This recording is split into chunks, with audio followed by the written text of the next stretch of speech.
Bonjour, c'est Laetitia du podcast One Thing in a French Day à Paris, en France. J'espère que vous allez bien et que vous êtes de bonne humeur. Aujourd'hui, vendredi 4 avril 2025, cet épisode, le numéro 2493, s'intitule « Mission réussie, aventure à Argenteuil, troisième et dernière partie ».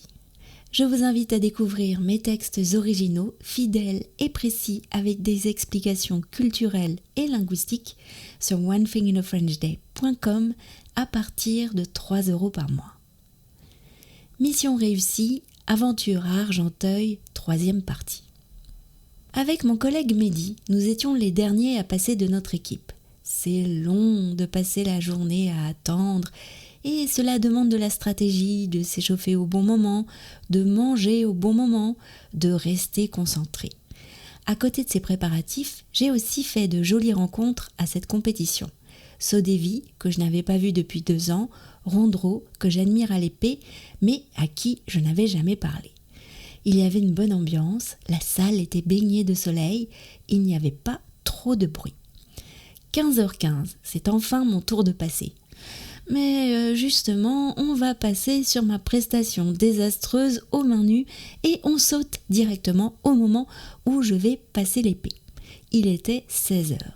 J'étais assez dépitée. Ma jeune camarade de kung-fu de 12 ans me souriait pour m'encourager. Mes jambes me faisaient mal, j'avais envie d'être ailleurs. J'étais là depuis 9h du matin. « Prête, Laetitia ?» m'a demandé Julien en souriant. « Bof. » « Hé, allez, tu peux encore switcher, fais-le pour nous, comme si tu étais au club. » Se présente Laetitia Perrault. C'était la voix de Wilfried dans le micro. L'épée dans ma main gauche, j'ai marché comme un soldat pour rejoindre le tapis de passage. À chaque pas, quelque chose est monté en moi, de l'énergie et une sorte de colère contre moi-même. Quand je suis arrivée devant les juges, j'étais déterminée. J'allais me concentrer sur mon enchaînement et le réussir. J'allais aussi réussir cet équilibre, contempler la lune. Mon esprit s'est fermé sur cet objectif, mon enchaînement, et pas autre chose. J'ai salué, je suis entrée sur le tapis.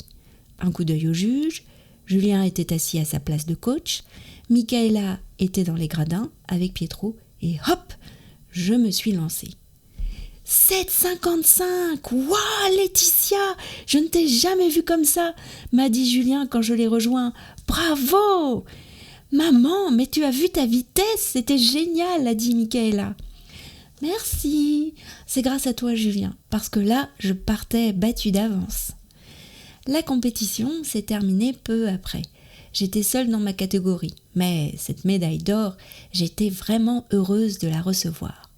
Nous avons quitté Argenteuil, ensoleillé par le 164.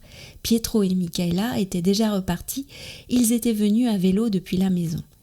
Je pense que la balade devait être belle cet après-midi-là. Quand je suis descendue du bus, j'étais fatiguée mais heureuse. J'ai envoyé un SMS à ma prof pour lui dire que la mission « Ne pas se tromper à l'épée » était réussie. En marchant les 10 minutes jusqu'à la maison, alors que le soleil déclinait dans mon dos, je me disais que je devais une fière chandelle à Julien. J'ai aussi repensé au 164, à Argenteuil et à la Seine. One Thing in a French Day, c'est fini pour aujourd'hui. Vous pouvez également retrouver ce podcast sur YouTube. Je vous souhaite à tous de passer un très bon week-end et je vous dis à lundi pour un nouvel épisode du podcast. À bientôt, au revoir.